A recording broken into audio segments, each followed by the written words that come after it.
Hello everybody from Plant Reviews UK. Today is the 28th of March and I'm talking now about the Narcissus Erlicheer.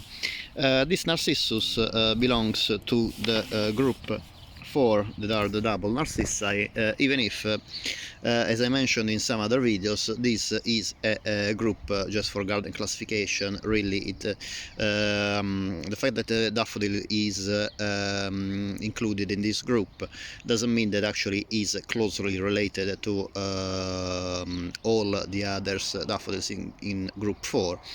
Because in the double daffodil group they are just daffodils that have characteristic to be double flowered, but actually are mutations or hybrids of different daffodils in other groups.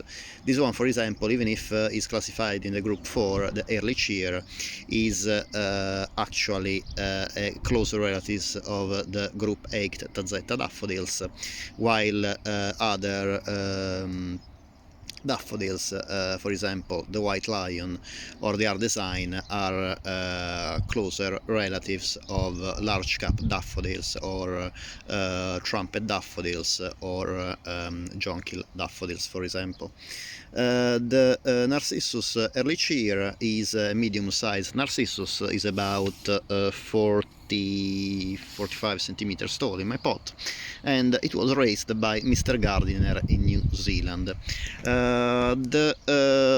This daffodil was tried to be registered before 1934, but actually in the end it was registered in 1951, as according to obviously a story I found on daffseek.org that is quite interesting to talk about.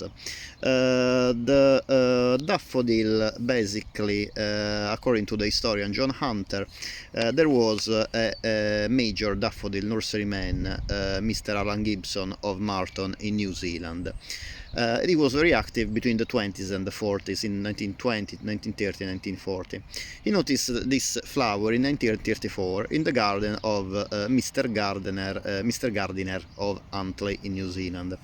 Gibson obtained the bulb stock and was going to register it, this daffodil, as Cheerfulness. That is another double-flowered daffodil, actually also related to Tazettas. But obviously this name was rejected because it was already taken by this other daffodil. So he decided to try for Gaiety, or Gaiety, I'm not too sure about the pronunciation, but then this name was also taken, so he couldn't register under this name.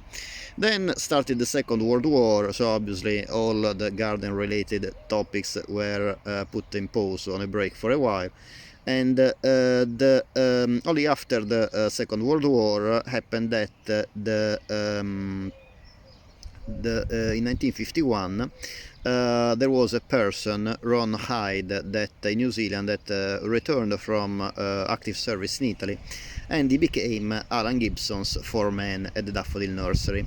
And then it was Ron that registered this flower as Erlicheer brackets Gardiner Hyde in 1951. So basically the registrant in the end was Ron Hyde. This daffodil is possibly a sport, so a mutation, a double flower mutation of the white pearl. Usually has between 6 and 12 flowers per stem.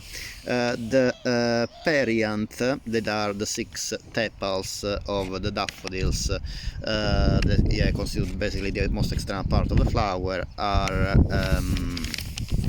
like creamy white, and as well as the petaloids, and basically there are 4 whorls of petaloids, and the base of the petaloid is a little bit more yellow than the rest of the petal, and also the cap is actually, the corona is actually yellow.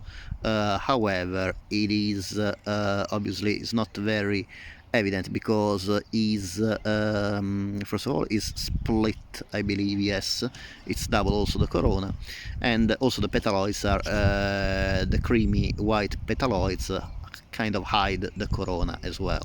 This Narcissus is quite fragrant, so definitely if you want a fragrant Narcissus and you like double Narcissi, this is a nice addition to a fragrant garden. As you can see, it's quite tall, so it is definitely can cope with some weeds that might arise around. And the fragrance is very sweet. Yeah, floral and sweet, with some notes of honey and a little bit of citrus notes as well, but overall it is a very sweet fragrance. Definitely recommended if you like fragrant flowers, and if you like double flowers as well. As usual for daffodils, the bulbs need to be planted in autumn. It is not that difficult to find in garden centers. I never found this variety in supermarkets, but in garden centers it's not too difficult. I found a couple of garden centers in England that they sell it, and also online is quite easy to find the Erlicheer. The bulbs need to be planted in autumn, about 10 centimeters deep and 10 centimeters apart. Obviously in a pot they will be a bit more packed, and the leaves will start sprouting between late autumn, early winter, and this variety will bloom between early spring, yeah, between late winter and early spring, with these beautiful clusters of double flowered with beautiful clusters of double flowered blooms, and with its beautiful fragrance. As all daffodils, the leaves will die down between late spring and early summer, when the plant goes dormant, so do not water the bulbs at all if they are in pots, and if they are in the ground, remember to it's very important to plant the bulbs in very well drained soil, because when the bulbs are dormant, if they get waterlogged, they tend to rot a lot easier than in winter when they are active. So waterlogged, very wet conditions are not recommended at all, not even when the plant is in full growth, but is growing. But even worse is when the bulbs are dormant.